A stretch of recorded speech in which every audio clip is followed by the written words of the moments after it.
아시죠? 시민회는 지난번 대선 때 이 투표에서 이거 개표했을 수 없다면서 사람들이 투표함을 지켰던 회원 0명에서 시작한 겁니다. 예. 저하고 저 양반하고 요 앞에서 시작하자 여기 땅 하고 시작한 거예요. 이제 그 시민의 눈이라는 단체가 있는 걸 알고서 요번에 우리 그 투표동 사무원, 개표 사무원을 어떤 방식으로 채용했습니까? 시민단체 추천을 받았다고 하더라고요. 제보를 받게 됐는데 시민의 눈이라고 하면 들여보내고 이렇게 확인을 한대요. 선관위 사무실을. 다른 시민단체라든가 다른 공명선거 이제 관리단은 못 들어보내고. 자, 선관위는 공식적으로 홈페이지에 일반 시민을 대상으로 하는 개표 참가인을 공고는 3월 21일에서 25일까지만 접수받고 마감을 시켜버립니다. 그리고 그 이후에 시민의 눈 단체에게 특별히 4월 13일까지 투표 직전까지 개표 참관인을 모집시킨 정황입니다. 선거가 있는 곳이면 어디서나 그 현장에서 시민의 눈이 함께 해왔습니다. 이번 21대 총선 또한 우리 5만 시민의 눈 회원들의 열성적인 감시와 참여가 필요해 보입니다.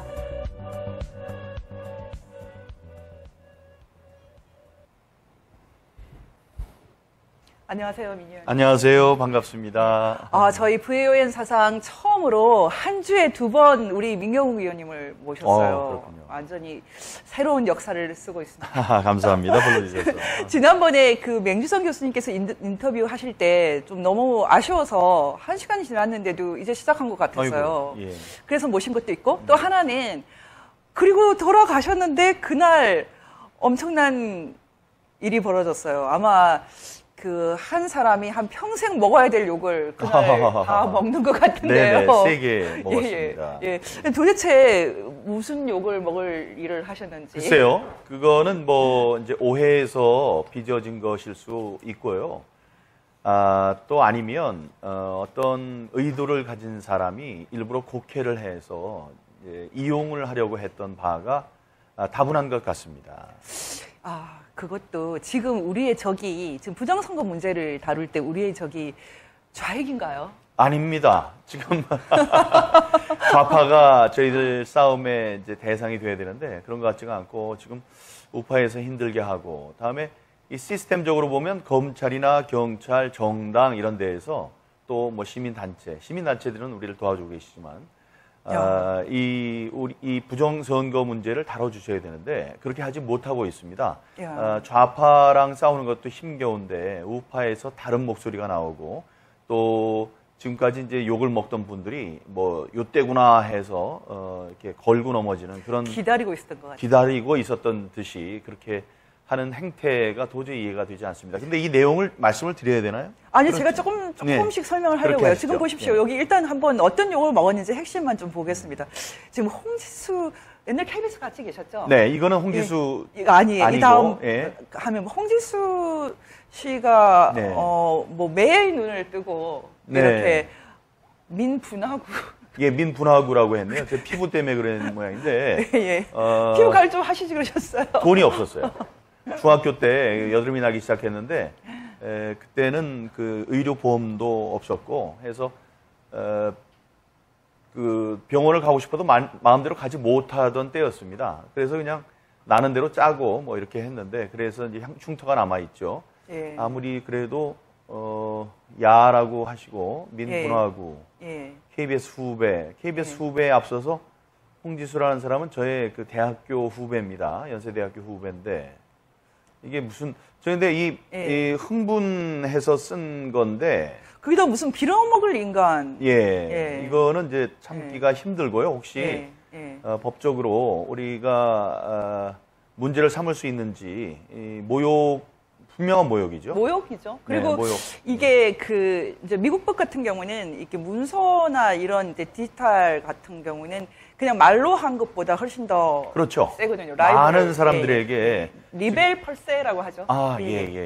많은 사람에게 이제 미치는 영향이 있고 많은 사람들이 볼 테니까요. 근데 왜 이렇게 화가 났는지를 저는 알 수가 없는 거예요. 이거는 지금 얘기를 해야죠. 그래서 민분하구라고 말했는데 저거 민분하구 내지 뭐 민소보루 이렇게 얘기하는데요. 민소보루 그리고 뭐 가로지기 삥땅쏘. 야, 그리고. 가로, 세로 연구소 가지고 얘기하는 거죠? 그런데, 이렇게 하면 안 되죠. 만약에 여자한테, 지금 남자분인데 여자한테 저렇게 했으면은 저거는 뭐 100% 지금 바로 소송 들어갔을 것 같은데. 소송이 아니고 난리가 났겠네요. 예, 근데 남자라고 해서 저렇게 해도 되는 거예요? 저 뭐 이거 좀 남성의 해방 운동을 하고 싶을 정도인데. 이거는 이건 뭐 아주 너무 놀랐습니다. 이 홍기수라는 사람이 아마 잘 기억을 못하는 모양인데 우리 KBS에 있으면서 KBS 당시에 9시 뉴스 앵커를 했어요. 잠깐 홍기수 했었죠. 잠깐 했었는데 저는 뭐 좋은 인상을 갖고 있고 그 다음에 그때 교류가 있었습니다. 학교 선후배로서. 그 면식이 있는 거죠? 면식이 있는 건데 이제 그걸 전혀 기억을 못하는 거예요. 하긴 뭐 9시 뉴스 앵커였고 저는 갓 들어간 KBS 기자였으니까 기억을 할 수 없을 텐데 그래도 이렇게 얘기를 하면 왜 이렇게 모르는 사람처럼 얘기를 하고 이 화를 내는 근거가 없거든요. 그리고 이런 게 혹시 오해가 있을 수 있나 하면 전화를 할 수 있습니다. 당연히 전화를 해야죠. 확인을 해야죠. 그 다음에, 이것보다 더 심한 경우는 아예 노골적으로 바보 되셨는데요. 바보. 얼굴이 연구같이 보이는데. 이거는 국회 상임위원회에서 제가 이제 발언권을 얻어서 이야기하고 있는데 민주당 사람들이 우르르 들어와서 내 말을 막으려고 하면서 이제 조롱을 해서 제가 화를 냈던 장면입니다. 그 운영위원회였는데 운영위원장의 허가를 얻어서 발언권을 얻어서 말을 하고 있는 거다라고 이제 소리치고 있는 그 장면인데 이게 이제 좋지 않은 인상이라고 생각했으니까 저 가운데 있는 분이 저걸 골라서 썼겠죠. 그런데 붉은 국정원장은 오른쪽에 있는 박지원인 건 누구나 알겠는데 바보를 혹시 저를 얘기하는 겁니까? 가운데 있는 사람 얘기하는 겁니까? 제가 볼 땐 저를 가지고 얘기하는 것 같은데 이렇게 또 쫙 써주셨으니까 이것도 법적으로 문제가 없는지 제가 변호사들과 상의를 하겠습니다. 뭐 자신의 권리를 포기하면서 다른 사람의 권리를 위해서 일한다? 가능한 일이 아니라고 생각합니다. 그렇습니다. 그리고 여기 박근혜가 선거 조작범이라니 이거는 누가 그렇게 얘기를 했죠?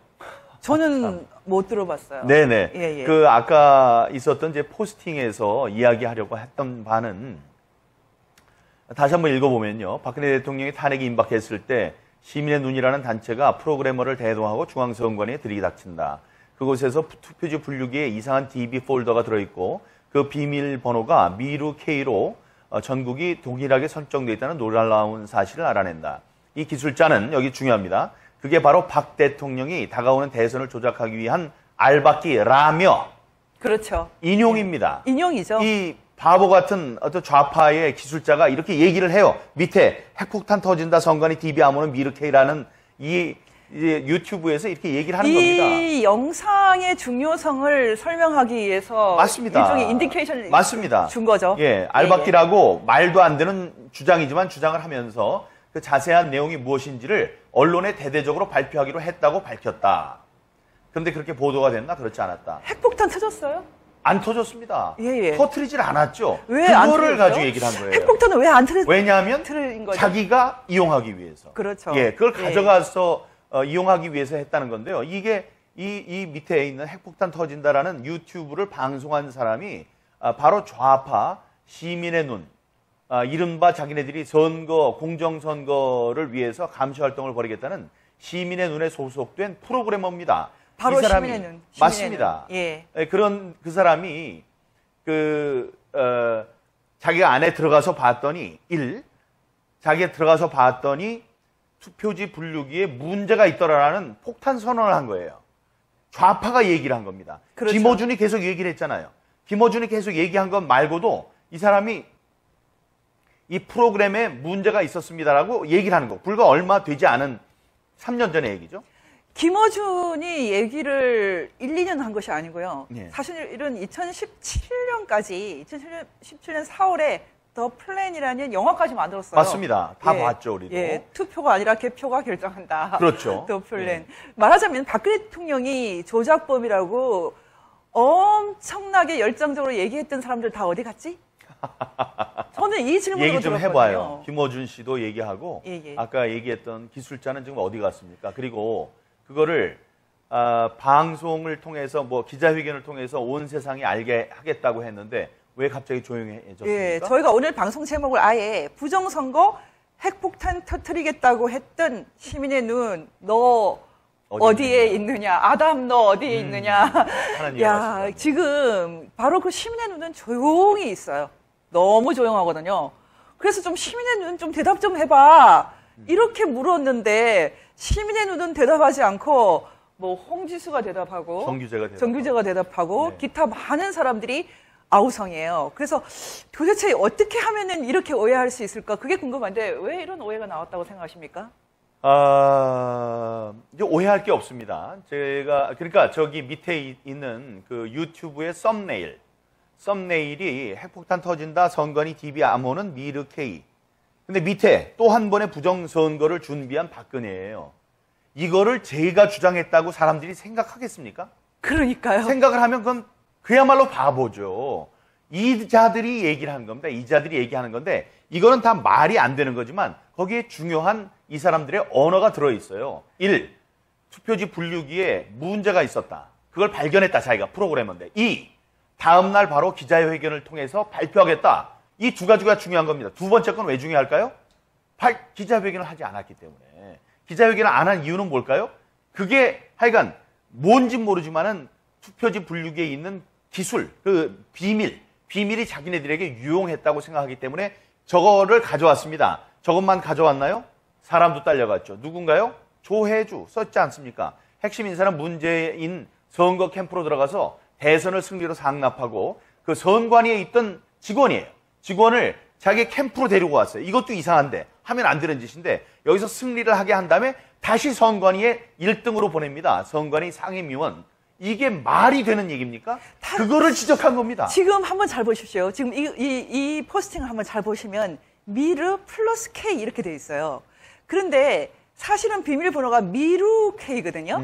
근데 그 미루 시스템즈라는 누구나 다 아는 회사 아니에요? 맞습니다. 예, 예. 이게 이제 미르하고 뭐 연결을 시키려고 예, 하는 모양인데 연결을 시키려고 하는 모양인데 뭐 박근혜 대통령이랑 연결을 시키고 이랬던 모양인데 다 틀린 거예요. 이 지금 투표지 분류기를 만든 회사가 미루 시스템즈입니다. 지금은 시스템즈. 한틀. 예, 이건 정말 중요한 얘기예요. 예. 지금 설명하신 거 한번 잘 보셔야 돼요. 지금 미륵이라고 이 그 음모를 주장하는 사람들이 미륵이라고 읽고 그걸 뭐 채태민이다 이렇게 읽고 박근혜 대통령이 뭐 이 그 선거 부정을 했다 이들이 주장한다. 이들이 주장하던 사람들 어디가 있느냐. 이거 질문한 건데 이거를 민 의원님이 주장했다고 생각하는 사람들 하기가 참 어렵지 않습니까? 그러니까 이거를 제가 만들었다고 생각을 하면 들어보면 아실 거예요. 제가 얘기했잖아요. 뇌피셜이라고 하겠는가 다음에 유튜브로 확인하고 판단하시라. 이거는 들어보라 그러면 거기에 좌파 기술자가 우르르라고 얘기를 합니다. 그 얘기가 두 가지 다시 말씀드리지만 문제가 있었다. 선관위에 쳐들어갔더니 그런 게 있어서 이 비밀번호가 뭐냐 이런 걸 막 얘기를 해요. 다음에 이거를 기자회견으로 밝히겠다고 얘기를 합니다. 왜 안 했어요? 예, 오독을 하고 그다음에 오해하게 만들었다. 뭐 오해하는 사람의 문제죠. 이걸 얼마나 자세히 길게 설명해야 될지 모르겠는데 개인적으로 저는 지금 포스팅하신 거 보고요. 저 영상을 보고 굉장히 중요한 거를 많이 발견했거든요. 그래서 저는 부정선 문제를 이제 석 달 이상 계속 다루고 있기 때문에 이 영상에서 여러 가지 놀라운 걸 제가 발견을 했어요. 뭡니까? 그걸 좀 제가 얘기를 좀 같이 하고 싶은데 그래서 저는 사실은 민 의원님이 이거를 포스팅한 것이 좀 선수들 좀 이거 보라. 맞습니다. 저는 그렇게 생각했어요. 예. 선수들 보라는 거고 이거는요. 몇 명 보지도 않았어요. 제가 볼 때는 26명인가 봤나 이래요. 그러니까 숨겨져 있던 걸 발견해가지고 사람들에게 알리는 겁니다. 여기 있었던 시민의 눈이라는 사람 다 어디 갔느냐? 발견했다는 그 비밀은 뭐냐? 그런데 왜 기자회견을 안 했느냐? 조혜주는 왜 왔다 갔다 했느냐? 저는 이거를 보면서 굉장히 중요한 걸 발견했던 것 중에 가장 핵심은 뭐냐면요. 사실 여기서 얘기하는 내용이 뭐 미륵이 어떻고 채태민이 이거 다 뭐 헛소리고 저는 가장 중요하게 생각했던 것이 기본적으로 이때도 선관위는 좌파 편이네. 왜 그때 이 사람들한테 보여줬던 걸 우리한테 안 보여주지? 허허, 맞네요. 전 그게 굉장히 놀랬거든요. 네. 그래서 저는 기본적으로 선관위가 우파 편이라고 생각한 적이 없어요. 왜냐하면 공무원 노조가 너무 세서 예전부터 특히 선관위는 기본적으로 우파 편이 아니에요. 공무원 노조가 그 주사파의 대표적인 그 역사 뭐 학자로 알려져 있는 박세길 같은 사람 다시 쓰는 한국 현대사 같은 걸 가지고 공부를 하는 그런 데거든요. 어허. 그 사람들이 언제 우파 편이었어요? 말하자면 저는 이 영상을 딱 들으면서 야, 이 사람들은 옛날에도 좌파, 지금도 좌파, 뭐 그렇구나 이렇게 봤어요. 그래서 저는 이 영상이 너무 중요하네 이렇게 생각하고 넘어갔거든요. 예. 그런데 이걸 어떻게 하면 이렇게 오해합니까? 예, 오해하기가 힘들고 거기 이제 보시면 많은 분들이 좋아요를 누르셨어요. 좋아요를 눌렀다는 거는 이분들이 오해가 없었다는 거죠. 오해가 있었으면 이야기를 할 것이고. 근데 이제 제가 지금은 그 밑에 있는 유튜브를 지웠습니다. 유튜브 그 링크를 지웠어요. 지금 이유는 또 한 번의 부정선거를 준비한 박근혜라는 게 주는 오해 소지를 없애기 위해서 한 거예요. 여러분, 제가 저걸 쓴 게 아닙니다. 다음에 제가 이렇게 올린 글이 있네요. 중앙선관위가 지난 탄핵 국면에서 투표지 분류기의 비밀을 문재인 캠프에 갖다 바쳤다는 얘기를 당시 대통령이었던 박근혜 대통령이 불법 선거를 꾀한 것이라고 주장하는 것은 말의 진위를 의도를 갖고 곡해하는 것으로밖에 볼 수 없습니다. 박근혜 대통령은 부정선거를 하지 않았습니다. 박근혜 대통령이 부정선거 하지 않았다는 건 네가 어떻게 아느냐? 제가 그 정부에 있었습니다. 그리고 박근혜 대통령이 대통령으로 계실 때 20대 총선을 통해서 제가 당선이 됐어요. 20대 총선에서 하나의 사건이 있었는데 26표라는 전국 최소 표 차이로 당선된 정유섭 의원이 있고 그 상대 문병호 후보가 있습니다. 문병호 후보가 생각을 한 거예요. 이건 분명히 잘못됐다. 그러니까 다시 개표를 하면 제가 뒤집어질 수도 있을 것이다. 하고 재검표를 신청합니다. 재검표가 비교적 빨리 결정이 돼서 재검표를 하게 되는데 그때 이제 정유섭 의원 측에서는 걱정이 됐죠. 만약에 26표 차이가 뒤집어지면 어떻게 하나. 그래서 당시 여당 의원이었던 정 의원이 중앙선관위에 질의를 합니다. 이러다가 뒤집어지는 거 아니냐. 그때 중앙선관위는 자신 있게 얘기하죠. 단 한 표의 차고도 오차도 없을 것이다. 까봤더니 어땠나요? 진짜로 단 한 표의 오차도 없었습니다. 그러니까 그때 단 한 번에 있었던 재검표를 통해서 확인이 된 거예요. 부정선거가 없었다는 것을. 그러니까 여기에 시비를 걸 이유는 아무것도 없어요. 지금 이제 민현님의 그 포스팅에 좋아요를 누른 사람이 거의 1000명에 가까운데 그 사람도 피해자가 돼요. 저는 그 중에 이제 저희 이사님, MPK 이사님인 도태우 변호사님이 좋아요를 눌렀어요. 네.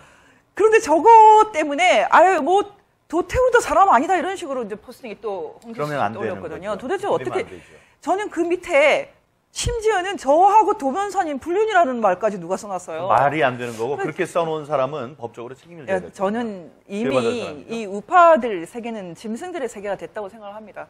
이게 뭐 하는 짓입니까? 저는 이 말을 보고 너무 웃어서 제가 이렇게 말했어요. 민희 의원님한테. 제가 30년 친구지만 도 변호사님이 단 한순간도 로맨틱한 느낌이 없어서 불만인데 다른 사람하고 연결했으면 화가 덜 나겠다. 다른 사람하고 연결했으면 이렇게 화는 안 나겠다. 이런 얘기를 했거든요. 예. 근데 지금 아무 말이나 갖다 댑니까? 그럼 안 되죠.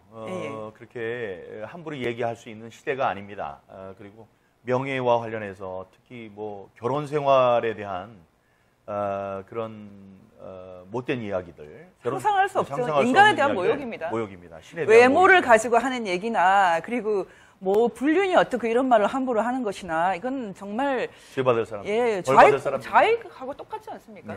예. 인간에 대한 기본 존엄감, 예의 이런 것들을 상실한 사람들. 저는 그런 사람들은 어떻게 보면 진지한 이 국가적인 대사를 다루는 그런 세계에서 다 퇴출돼야 된다고 생각합니다.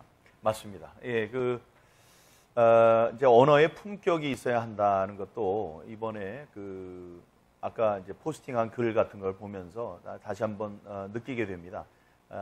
기본적으로 인간에 대한 예의, 존중이 있어야 되는 것이 우리 우파의 특징이 아닌가 이렇게 다시 한번 생각해 보게 됩니다. 예, 특히 외모를 가지고 말한다든지 이런 것은 기본적으로 이 진지한 세계에 들어오겠다라는 의지가 없는 걸로 보고요. 특히 저는 또 하나는 이 부정선거 문제 이거 다루기 어렵고요. 그리고 우리가 기본적으로 권력이 다 없기 때문에 이거를 정말 한 사람이 총대를 메고 책임을 진다고 해서 쉽게 파헤칠 수 있는 게 아닙니다. 그런데 이런 식으로 사람을 모독하고 모욕하고 괴롭힌다는 것은 정말 상상할 수 없어요. 정말 용서가 되지 않습니다. 그래서 제가 여기서 한번 민 의원님에게 여쭤보고 싶습니다. 과연 이 부정선거 문제, 선거제도 문제, 이게 가벼운 문제입니까? 이렇게 뭐 희롱하고 유의할 만큼 그렇게 가벼운 문제입니까? 아니죠. 이 한 번에 큰 부정선거가 있어서 세상이 뒤집어졌었습니다. 딱 60년 전입니다. 그때도 경자년이었습니다. 1960년에 부통령 선거였죠? 부통령 선거였나요? 선거 때 그것도 이제 사전 투표를 갖고 벌어진 일이라고 하던데 부정선거가 있었다는 증거가 나오고 다음에 최루탄이 눈에 박힌 학생의 시체, 주검이 떠오르고 뭐 이런 것을 둘러싸고 4.19 혁명이 일어났습니다. 4.19 혁명은 부정이 법이 될 때 저항은 의무가 된다는 그런 이야기에 딱 맞는 사건이었고요. 그래서 그 4.19 혁명, 부정에 항거한 4.19 혁명 정신은 지금 헌법 전문에도 나와 있는 일입니다. 그리고 선거는 민주주의를 떠받치는 기둥입니다. 자유민주주의. 자유민주주의. 예. 자유민주주의를 떠받치는 기둥입니다. 지금 만약에 여러분한테 어떤 사람들이 한때의 사람들이 한 300명 중에 한 180명이 주장을 하는 거예요. 그냥 장삼 이사가 주장을 해요. 오늘부터 뭐 전세비를 2배로 올린다든가 아니면 2분의 1로 깎는다든가 그런 결정을 해버린 다음에 여러분께 그거를 다 따라야 한다고 얘기합니다. 그럼 여러분들 그분들 가만히 놔두겠습니까? 가만히 놔두지 않을 겁니다.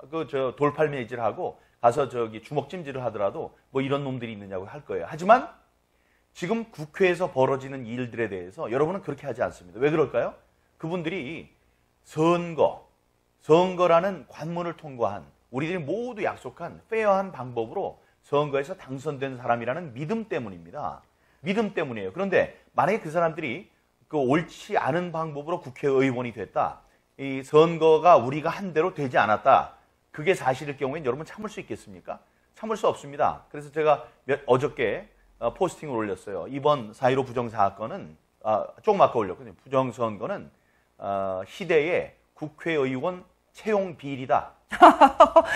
말 너무 멋있는데요. 네, 예. 비리입니다. 예. 비리로 잘못 들어온 사람들이에요. 그러니까 그 사람들이 지금 헌법적인 권리가 없다고 생각을 합니다. 그만큼 우리가 선거에 거는 기대, 선거는 올바를 것이라는 그런 이제 기대와 상상이 있는 겁니다. 거기다가 지금 미국과 중국과의 전쟁, 뭐 사실은 전쟁이라고 할 수 있죠. 그리고 지금 홍콩 민주화 운동, 이 모든 것이 다 사실은 선거랑 아주 깊이 관련되어 있거든요. 특히 홍콩에서 자유선거를 지키기 위한 정말 눈물 나는 투쟁을 저희가 보고 있어요. 지금 한국과 북한의 차이는 결국은 자유선거가 있느냐 없느냐. 맞습니다. 그렇게 중요하고 중국이라는 나라가 이 권위주의적인 시스템을 계속 유지하는 방법은 자유선거를 도입하지 않는 것이거든요. 그만큼 이 선거제도라는 것은 자유민주주의의 핵심인데 민주주의 하는데 들어보면 자유민주주의가 아니에요. 그런 사람들이 사실 한국에서 선거제도를 거의 무너뜨리고 있어요. 그런데 저희가 지금 이 부정선거 문제를 다루면서 사실 팔로우 더 파티라는 좀 깜짝 놀랄 만한 구호, 그것이 등장을 했죠. 이 팔로우 더 파티라는 것이 등장한 것은 민 의원님이 사실은 터뜨린 거예요. 그래서 이거 홍지수 씨는 이거 갖고도 이렇게 사기당했다 이렇게 말하는데. 팔로우 더 파티는 제가 이제 혈혈단신 이번 선거 부정을 문제를 놓고 싸우고 있다는 것을 알게 돼서 많은 분들이 이메일과 카톡, 문자를 통해서 또는 전화를 통해서 많은 제보를 주셨는데 눈에 확 띄는 제보를 받게 됩니다. 이 해커들이 어떤 사람인지 모르지만 이 해커가 이번 선거에 판을 짜면서 프로그램을 만들면서 프로그램 통계에 문자를 숨겨놨는데 그 문자가 Follow the Party였다. Follow the Party가 뭔가, 글자가 나온 것만 해도 놀랐는데 Follow the Party가 뭔가를 찾아봤더니 그게 중국 공산당의 구호인 영원히 당을 따르라 라는 그 구호의 앞에 영원히를 뺀 Follow the Party Forever. 그래서 Forever를 뺀 Follow the Party더라. 이런 걸 듣고 제가 깜짝 놀랐습니다. 그런데 확인을 해봐야 되잖아요. 그래서 얼른 지방입니다. 어디라고 또 얘기하면 안 될 것 같아서 지방으로 내려가서 4시간 넘게 그분의 이야기를 들었습니다. 제가 수학자냐? 수학자는 아니죠. 하지만 23년 동안 기자를 했습니다. 특종 기자입니다. 기자를 했기 때문에 이야기를 들으면 이 사람이 거짓말을 할 이유가 있는지 혹은 이거를 밝혀낼 만한 능력이 있는지 아니면 거짓말을 할 무슨 동기가 있는지 이런 걸 알 수 있죠. 그런데 그런 게 없었어요. 다음에 이것이 팔로우 더 파티를 그냥 갑자기 꺼낸 게 아니고 제1함수 공식을 발견해서 발견한 공식 순서대로 배열을 하고 그 끊어서 찾아본 끝에 follow the party라는 문자가 발견됐다는 것을 알게 됩니다. 그래서 올라와서 국회에서 제가 기자회견을 하면서 기자들 앞에서 이야기를 하죠. 그러나 그 기자들이 그것을 뜬구름 잡는 또 생각 없이 던지는 광인의 말로 이제 받아들였습니다. 그리고 미래통합당에 바로 같은 당에 그 하태경 의원도 이게 거의 괴담이다 이렇게 얘기를 했는데요. 사실 이 그 팔로드 파티나 이런 문제를 민 의원보다 앞서서 발굴한 것은 저희 VON이죠, 사실. 그렇군요. 예, 저희가 먼저 시작을 했었고, 그래서 저희가 이제 책임을 진다고 생각해서 2달 이상 계속해서 검증을 했는데 거의 검증이 끝났거든요. 그리고 이 팔로드 파티는 그렇게 복잡한 게 아닙니다. 이것은 어떤 프로그램 로직을 이렇게 저희가 발견을 하고 확인을 했더니 마지막에 일종의 그 사진이라든지 어떤 그 기사에 찍어두는 일종의 워터마크 같은 거죠. 어떤 퍼즐 위에 있는 워터마크 같은 거예요. 맞습니다. 그래서 저희가 퍼즐을 다 맞췄더니 그냥 찍히는 겁니다. 그렇습니다. 근데 이거를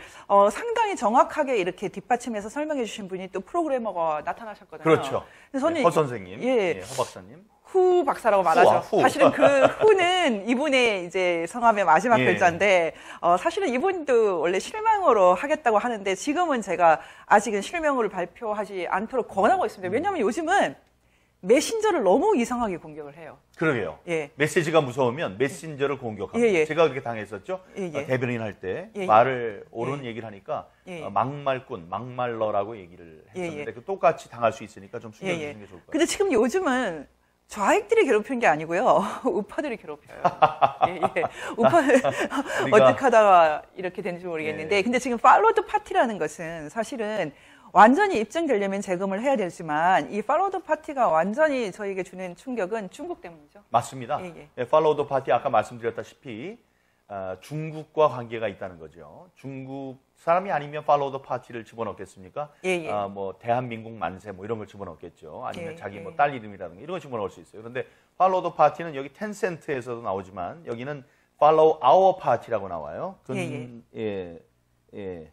근데 팔로우 더 파티라는 책이 있어요. 중국 공산당을 다룬 책도 있고요. 더 파티 그러면은 요즘에 있어서 이 공산당이 통치하는 그 거대 국가는 중국밖에 없기 때문에 더 파티는 이미 중국 공산당을 상징하는 말이 됐고, 유명한 저널리스트가 쓴 그 영어로 된 책 중에 더 파티라는 책이 중국 공산당을 상징하는 거죠. 누구나 다 저 말이 무슨 뜻인지 이제 알고 있는 그런 말인데, 제가 여기서 이제 꼭 짚고 넘어가야 될 것은, 저희가 이번 부정선거를 주장을 할 때 음모론이라고 하기에는 너무나 많은 클루들이 있는 거예요. 그 중에 하나가 사실 이 선거는 빅데이터의 선거다. 빅데이터의 승리다. 정말 많이 들었거든요. 그런데 이 빅데이터의 승리의 과학이라는 책을 쓴 사람이 누군지 아십니까? 고한석. 이 고한석 씨가 이번에 아무도 잘 주목하지 않았는데 양정철은 알지만은 이 역시 같은 한 패라고 할 수 있는 이 고한석 씨가 박원순 시장의 죽음과 함께 딱 등장을 했어요. 한번 보시겠습니까? 이력을 한번 읽어봐 주세요. 서울대 중문과를 졸업했죠. 84학번으로 알고 있습니다. 저보다 이제 2살 아래인데요. 하버드 대학 케네디 스쿨에서 IT 정책으로 석사학위. 중문과를 졸업하고 IT 정책을 공부했군요. 그다음에 95년 솔빛 조선 미디어 멀티미디어 제작 팀장 IT에 밟군요. IT 기술과 정보화 사회에 대한 관심이 커지면서 직장을 그만두고 유학기로 올랐다. 그 후 하버드 대학 케네디 스쿨에서 석사학위를 받은 다음에 SK를 기억해야 되겠네요. SK 입사해서 SK 차이나 IT, 중국과 또 연결이 됩니다. 또 IT와 인터넷, 사업개발팀장으로 중국에서 4년 동안 일했다.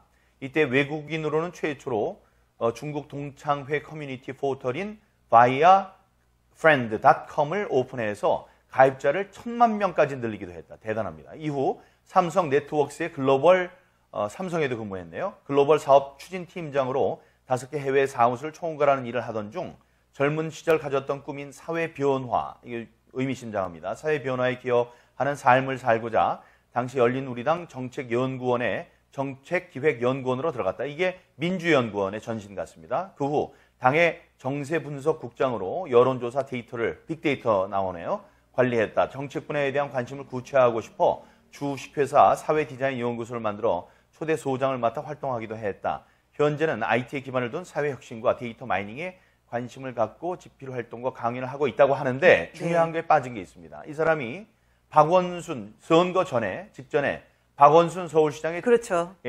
저 비서실장으로 들어가고 일주일 전에. 일주일 전에 들어가고 죽은 날인가요? 죽기 전인가요? 직전인가요? 그때 죽은 후인가요? 바로 또 비서실장을 그만두고요. 이분이 이 사람의 이름이 나오기 시작할 때 SNS에 나온 게 기억이 나는데 SNS에 뭐 간첩이라는 얘기가 나오더니 거기에 항문, 캡슐 이런 얘기가 나왔어요. 얘기를 들어봤더니 바로 그 젊은 시절의 꿈이 무엇인가. 네. 지금은 사회 변화라고 그랬지만 예전에 이들은 혁명, 변혁 이렇게 표현을 했는데 바로 그 대목이 정말 핵심이죠. 맞습니다. 복역을 하다가 거기 있었던 고정 간첩의 지령문을 잘 찢어가지고 돌돌 말아서 캡슐 속에 넣어서 2개를 넣어서 항문에다 넣고 나오다가 정말 극적이죠. 그게 또 걸립니다. 적발이 되는 그런 이제 간첩이죠. 이 대목이 정말 좀 중요해요. 사실은 이 조선노동당 중부지역당 사건이라는 것은 아주 거대한 수백 명이 이렇게 연루되어 있는 사건이었는데 이 정도로 복역까지 한 사람은 핵심 중에 핵심이거든요. 이 사람들은 뭐 조선노동당에 가입을 했던 사람이고요. 이 사람이 서울대 84학번 중문과인데 이 사건의 핵심 인물이 황인호라는 사람이잖아요. 그 사람의 친동생이 서울대 서양사학과 비슷한 또래예요. 그 황인욱 씨인데 황인욱 씨가 준 그 캡슐을 넣고 나온 거예요. 말하자면은 그때 그 젊은 시절의 꿈이 지금에 이어지지 않는다고 말할 수가 없는데 이어진다면 이들이 원하는 것은 결국은 대한민국을 북한처럼 만드는 것이 아닐까. 그리고 이 사람이 나온 다음에 이제 여러 가지 연결고리가 나옵니다. 고한석과 빅데이터와 그렇죠. IT와 박원순 서울시 다음에 양정철과 김민석까지 나옵니다. 왜냐하면 이자가 민주연구원의 부원장을 했거든요. 그렇죠. 당시 원장이 김민석입니다. 그 이후에 양정철도 있었고요. 다음에 최원목인가? 최정묵. 최정묵. 예. 최영목은 아니죠. 명예우국이. 큰일 납니다. 최정묵이라는 사람이 또 나옵니다. 그 사람들이 전부 다 묶여서 빅데이터와 아까 얘기했던 중국, 다음에 서울시, 경기도, 경남 이런 것과의 연결고리가 그렇죠. MOU를 다 맺어서 그쪽에서 빅데이터를 흡수를 합니다.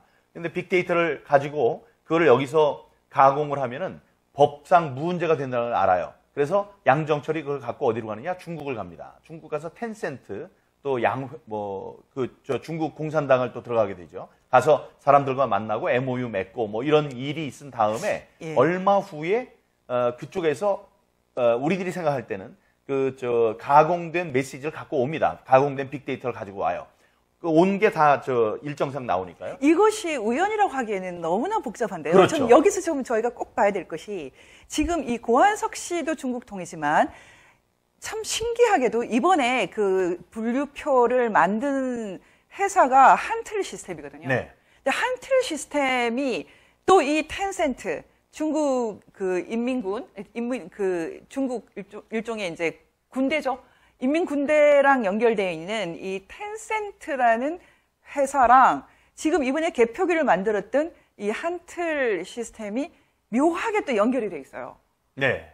거기다가 이 하웨이하고도 연결이 돼 있어요. 이 표를 설명하려면 너무 이제 시간이 많이 가기 때문에 제가 여기서는 지금 이번에 이 한틀 시스템이 어떻게 해서 새로 그 개표기 제작 회사로 들어갔는지에 대해서 의문을 하나 제기하고 싶어요. 지금 혹시 지난번에 민여님이 포스팅을 직접 하셨던데 이거 한번 보십시오. 정부랑 이렇게 그 선관위하고 같이 특허를 2건이나 한 틀이 냈어요. 네. 이거를 근거로 해서 이 사람들이 그 수의 계약을 맺습니다. 그렇죠. 예, 수의 예. 계약을 맺는데 이 중앙선관위가 IT와 관련해서 맺는 모든 계약은 99% 이상으로 낙찰이 됩니다. 심지어 100%도 있고. 그렇죠. 이 한틀도 마찬가지죠. 한틀 전신이 니루 시스템즈라고 말씀을 드렸고, 이제 한틀에서 이제 투표지 분리기를 만드는데, 한틀에서 여러분들이 그 엄청난 프로세서 2개가 거기 들어가 있고, 거의 그 벤자민 윌킨슨 박사는 슈퍼컴퓨터급이라고 얘기를 했었던 그 우리들이 쓰는 투표지 분류기는 이 한틀 시스템즈는 몇 명 되지도 않습니다. 여기서 만들질 못했어요. 누가 만들었을까요? 한틀 USA에서 만들었습니다. 그렇죠. 한틀 USA가 어디랑 연결이 돼 있었다고요? 텐센트랑 연결이 돼 있습니다. 텐센트 또 하이웨이하고 연결. 또 밑에 지금 아직 깔 때는 안 됐지만 저 효성이라는 효성 그룹도 잘 기억해 주시기 바랍니다. 예, 이게 중요한 예. 플레이어로 등장을 합니다. 텐센트는 사실 텐센트는 우리나라 알리바바도 그렇고 지금 우리 카카오도 상당히 이제 장악을 하고 있어요. 지금 한국의 IT 관련된 회사들이 중국과 너무 깊은 관련이 돼 있는데 이게 선거랑 맞물려 있는 것이 과연 그냥 우연일까요? 우연이라고 볼 수 없죠. 여기에서 이제 팔로우 더 파티 같은 게 나오는 그렇죠. 겁니다. 너무 놀랍죠. 저희가 이것이 단순히 음모론이라고 도저히 할 수 없습니다. 근데 지금 저는 그 정규재 씨나 여러 사람들이 지금 저희가 제기하는 것을 계속 음모론이라고 얘기를 하는데 저는 이분들이 다 책임을 지를 수 있을지 모르겠습니다. 이 음모론이라고 얘기하는 이유 중에 하나는 사실은 그 K값이라는 것 때문에 이건 좀 설명을 하고 넘어가겠습니다. 지금 그 더 플랜에 보면 이 K값에 대한 설명이 나오거든요. 근데 더 플랜이라는 영화 좀 한번 보셨죠? 봤습니다. 예, 여기 이 더 플랜이라는 영화에 미덕이 있다면은 개표, 투표가 아니라 개표가 결정한다. 스탈린의 얘기죠? 예. 이것을 이분들이 한번 뭐 실제로 한번 해봤는지 모르겠는데 이 K값이라는 것이 간단하게 설명하면 이렇게 돼 있습니다. 이 사람들은 미분류표, 그러니까 박근혜 대통령 그때 미분류표가 상당히 많았고 미분류표를 수개표했을 때 박근혜 대통령 표가 너무 많이 나왔다. 저는 딱 이 얘기를 들었을 때 혹시 그때도 선관위가 문재인 쪽에서 부정을 했나? 이렇게 생각을 했거든요. 근데 그 사람들은 완전히 엉뚱한 얘기를 하는 거예요. 미분류표를 그렇게 박근혜 표가 많이 나온 것은 사람들을 속이기 위한 거다. 뭐 이런 식으로 진짜 음모론을 얘기하거든요. 그때 얘기했던 K상수 말씀하시는 예. 거죠? 이 K상수라는 것은 제가 생각할 때는 정말 말 그대로 음모론이에요. 왜냐하면 그 수개표를 했을 때 박근혜 대통령 표가 비율이 더 높다라는 것은 오히려 더 박 대통령의 승리를 확증하는 얘기지. 어떻게 누가 그런 것을 할 수 있겠습니까? 박근혜 대통령님! 여러분의 옥체를 보존하십시오! 대통령이 되겠습니다. 보내드리는 엽서를 통해서 힘을 내시고 대통령님의 결백이 밝혀질 것입니다. 멀지 않았습니다. 더 꿋꿋이 버텨주시고 많은 국민들을 통해서 많은 엽서를 또 많은 편지를 보내드리도록 그렇게 힘쓰겠습니다. 건강을 지켜주세요. 안녕히 계세요. 아무런 죄도 밝혀진 것이 없는데 지금까지 3년을 넘게 감금 생활을 당하고 계신 박근혜 대통령님께 여러분들의 위로와 격려가 필요합니다. 엽서 서신 보내기에 동참해 주십시오. 여러분들께서 보여주시는 관심만이 대통령님께 큰 힘이 될 것입니다. 지금까지 엽서는 한 세트에 9장씩 총 4차례에 걸쳐 발행되었습니다. 금번 6월 6일에 발행된 4차 엽서는 21대 총선 부정 관련 내용으로 엽서를 제작 발행하였습니다. 4차 엽서도 많이 이용하셔서 박근혜 대통령님을 비롯한 많은 분들께 엽서로 사용하시면서 4.15 총선이 부정선거였음을 알리는 데도 활용하여 주시기 바랍니다.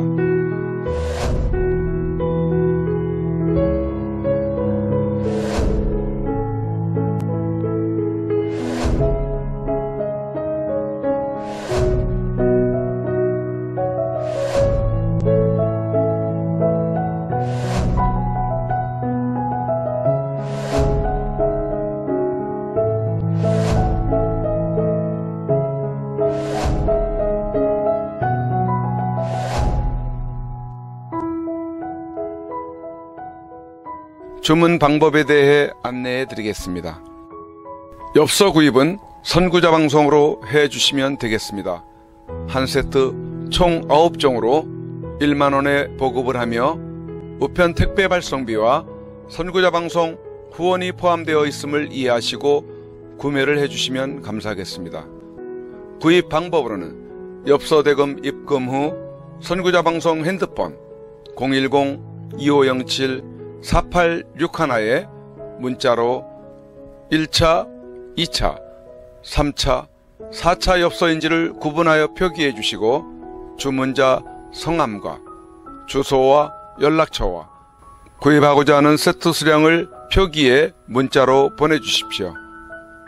예를 들면 1차 엽서 1세트면 1차 1세트, 2차 1세트, 3차 1세트, 4차 1세트 또는 1차 2세트 아니면 그 이상이면 그 이상 필요한 수량을 표기해 주시면 되겠습니다.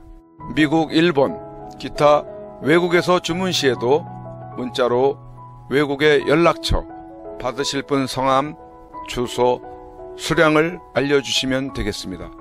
입금 은행 계좌는 농협 360-02-140-392 예금주 황진무. 이와는 별도로 여러분들이 직접 서신을 보낼 시에는 구치소 주소 경기도 군포시 군포우체국 사소함 20호 수용자 번호 503 박근혜 대통령 기하 또는 다른 수감자분들께도 보낼 시에는 예시해드린 수용자 번호를 참고하여 보내시면 되겠습니다. 여러분들의 적극적인 많은 참여를 바랍니다.